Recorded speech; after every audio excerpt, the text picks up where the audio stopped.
ನಾರಾಯಣಸ್ವಾಮಿ ಅವರು, ಮಹೇಶ್ ಅವರು, ನಮ್ಮ ಎಸ್ಸಿ ಮೋರ್ಚಾದ ಅಧ್ಯಕ್ಷರಾದಂತಹ ಮಂಜು ಅವರು ಮತ್ತು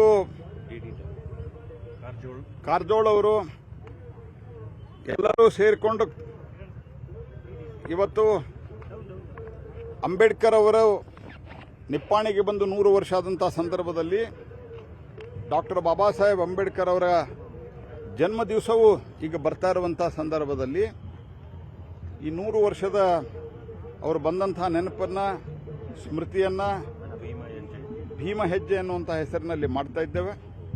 ಡಾಕ್ಟರ್ ಬಾಬಾ ಸಾಹೇಬ್ ಅಂಬೇಡ್ಕರ್ ಅವರು ಯಾವ ಕಾರಣಕ್ಕಾಗಿ ತಮ್ಮ ಜೀವನವನ್ನು ಮೀಸಲಿಟ್ಟಿದ್ರು ಅದನ್ನು ಜನರಿಗೆ ನೆನಪು ಮಾಡಿ, ಯಾವ ರೀತಿ ಕಾಂಗ್ರೆಸ್ ಪಾರ್ಟಿಯವರಿಗೆ ಅನ್ಯಾಯ ಮಾಡ್ತೀವಿ, ಅವರು ಸಂವಿಧಾನ ರಚನಾ ಸಭೆಯಲ್ಲಿ ಇರಬಾರದು ಅನ್ನೋ ಕಾರಣಕ್ಕೆ ಹಿಂದೂ ಬಾಹುಳ್ಯದ ಕ್ಷೇತ್ರಗಳನ್ನೇ ಯಾವ ರೀತಿ ಪಾಕಿಸ್ತಾನಕ್ಕೆ ಬಿಟ್ಟುಕೊಟ್ಟರು, ಎಲ್ಲ ಸಂಗತಿಗಳನ್ನು ಜಾಗೃತಿ ಮಾಡಿ 2 ಬಾರಿ ಹೇಗೆ ಅವರನ್ನು ಸೋಲಿಸಿದ್ರು, ಕಾನ್ಸ್ಟಿಟ್ಯೂಷನ್ ಅಸೆಂಬ್ಲಿಗೆ ಅವರು ಬರಲಾರದಂತೆ ಹೇಗೆ ತಡೆದ್ರು, ಮತ್ತು ದಲಿತರ ರಿಸರ್ವೇಷನ್ಗೆ ನೆಹರು ಅವರು, ಇಂದಿರಾ ಗಾಂಧಿಯವರು, ರಾಜೀವ್ ಗಾಂಧಿಯವರು ಯಾವ ರೀತಿ ವಿರೋಧ ಮಾಡಿದ್ರು, ಈ ಎಲ್ಲ ಸಂಗತಿಗಳನ್ನು ಜನರ ಮುಂದೆ ತೆರೆದಿಟ್ಟು, ಈಗೂ ಸಹಿತ ಯಾವ ರೀತಿ ಮೊನ್ನೆ ಖರ್ಗೆ ಅವರಿಗೆ ಅಪಮಾನ ಮಾಡಿದ್ರು, ಎಲ್ಲ ಸಂಗತಿಗಳನ್ನು ಜನರ ಮುಂದೆ ಇಟ್ಟು ಇವರೊಂದು ಕೇವಲ ದಲಿತ ಹಿಂದೂ ವಿರೋಧಿ ಅಲ್ಲ, ದಲಿತ ವಿರೋಧಿನೂ ಕೂಡ, SC ST ವಿರೋಧಿ ಕೂಡ ಕಾಂಗ್ರೆಸ್ ಆಗಿದ್ದಾರೆ ಅನ್ನುವಂಥದ್ದನ್ನು ಜನರಿಗೆ ತಿಳಿಸುವಂತ ಕೆಲಸವನ್ನು ನಾವು ಶತಮಾನೋತ್ಸವ ಸಮಾವೇಶ ಮಾಡಿದ್ರು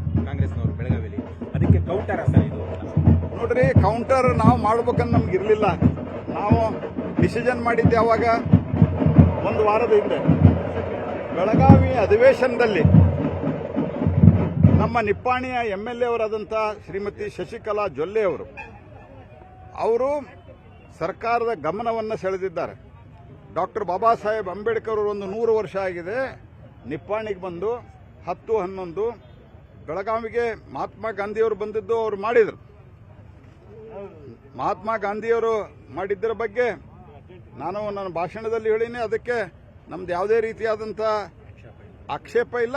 ಉಲ್ಟಾ ನಾವು ಅವರು ನಿಜವಾಗಿಯೂ ಎಲ್ಲ ಪಾರ್ಟಿಯನ್ನು ಒಳಗೊಂಡಂತೆ ಒಂದು ಸರ್ವಪಕ್ಷದ ಸಭೆಯನ್ನು ಮಾಡಿಸಿದ್ರೆ ಇನ್ನೂ ಚೆನ್ನಾಗಾಗ್ತಿತ್ತು. ಆದರೆ ತಮ್ಮ ಪಾರ್ಟಿ ಅಧಿವೇಶನ ಮಾಡಿದ್ರು ಅವರು.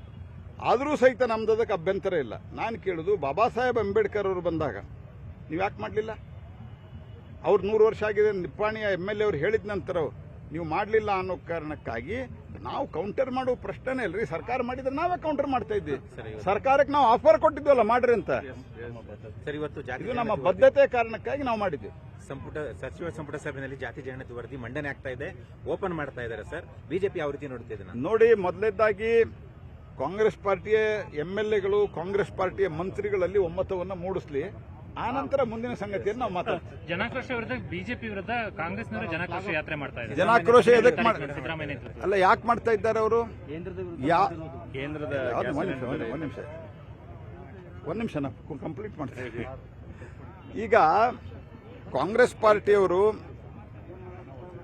ಜನನ ಮರಣದ ಸರ್ಟಿಫಿಕೇಟ್ ಅನ್ನು ಸಹಿತವಾಗಿ ಎಲ್ಲವನ್ನೂ ಜಾಸ್ತಿ ಮಾಡಿದ್ದಾರೆ. ಎಲ್ಲ ಜಾಸ್ತಿ ಮಾಡಿದ್ದಾರೆ. ರಿಜಿಸ್ಟ್ರೇಷನ್ ಜಾಸ್ತಿ, ಸ್ಟ್ಯಾಂಪ್ ಪೇಪರ್ ಜಾಸ್ತಿ, ಹಾಲ್ ಜಾಸ್ತಿ, ಆಲ್ಕೋಹಾಲ್ ಜಾಸ್ತಿ, ಪೆಟ್ರೋಲ್ ಜಾಸ್ತಿ, ಡೀಸೆಲ್ ಜಾಸ್ತಿ, ನೀರು ಜಾಸ್ತಿ, ಕಸದ ಟ್ಯಾಕ್ಸ್ ಜಾಸ್ತಿ. ಯಾವ್ದು ಬಿಟ್ಟಿದ್ದಾರೆ ಅವರು? ಒಂದು ಅಂದಾಜದ ಮಟ್ಟಿಗೆ ಒಂದು 75-80 ಸಾವಿರ ರೂಪಾಯಿ ಇವ್ರು ಬಂದ ನಂತರ, ಕೋಟಿ ರೂಪಾಯಿ ಇವ್ರು ಬಂದ ನಂತರನೇ ಎಕ್ಸ್ಟ್ರಾ ರೆವಿನ್ಯೂ ಸಂಗ್ರಹಿಸ್ತಾ ಇದ್ದಾರೆ 51,000 ಕೋಟಿ ರೂಪಾಯಿ ಹೆಸರಿನಲ್ಲಿ. ಆದರೂ ಸಹಿತ ಪ್ರತಿ ಸರ್ತೆ ಕೊಡ್ತಾ ಇಲ್ಲ. This is number 1. ಇನ್ನು ಬಿಜೆಪಿಯ ಆಡಳಿತದ ಅವಧಿಯಲ್ಲಿ ನಾವು ಗ್ಯಾಸ್ ಬೆಲೆಯನ್ನು ಏನು ಜಾಸ್ತಿ ಮಾಡಿದ್ದೀವಿ ಅಂತ ಹೇಳ್ತಾ ಇದ್ದಾರೆ.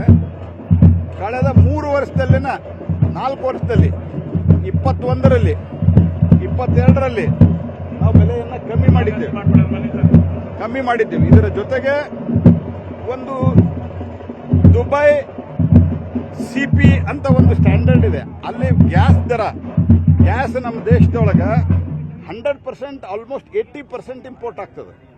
ಈ 80% ಏನು ಇಂಪೋರ್ಟ್ ಆಗ್ತದೆ, ಇದು ಏನು CP ಸ್ಟ್ಯಾಂಡರ್ಡ್ ಇದೆ, ಆ ಸ್ಟ್ಯಾಂಡರ್ಡ್ ಪ್ರಕಾರ ರೇಟ್ ಜಾಸ್ತಿ ಆಗಿದ್ದಕ್ಕೆ ನಾವು 3 ವರ್ಷದಲ್ಲಿ ಕಮ್ಮಿ ಮಾಡಿದಂಥವರು ಈ ಸರ್ತೆ 50 ರೂಪಾಯಿ ಜಾಸ್ತಿ ಮಾಡಿದ್ದೇವೆ. ಮತ್ತು ಆಸ್ ಆನ್ ಡೇಟ್ ಉಜ್ವಲದವರೇ ಹೈಯೆಸ್ಟ್ ಇದಾವೆ. ಉಜ್ವಲ ಮತ್ತು ಅದಕ್ಕಿಂತ ಮೊದಲು ತೆಗೆದುಕೊಂಡಂತಹ ಬಡವರು ಯಾರಿದ್ದಾರೆ ಅವರಿಗೆ 350 ರೂಪಾಯಿ ಸಬ್ಸಿಡಿ ಇವತ್ತಿಗೂ ಭಾರತ ಸರ್ಕಾರ ಕೊಡ್ತಾ ಇದೆ.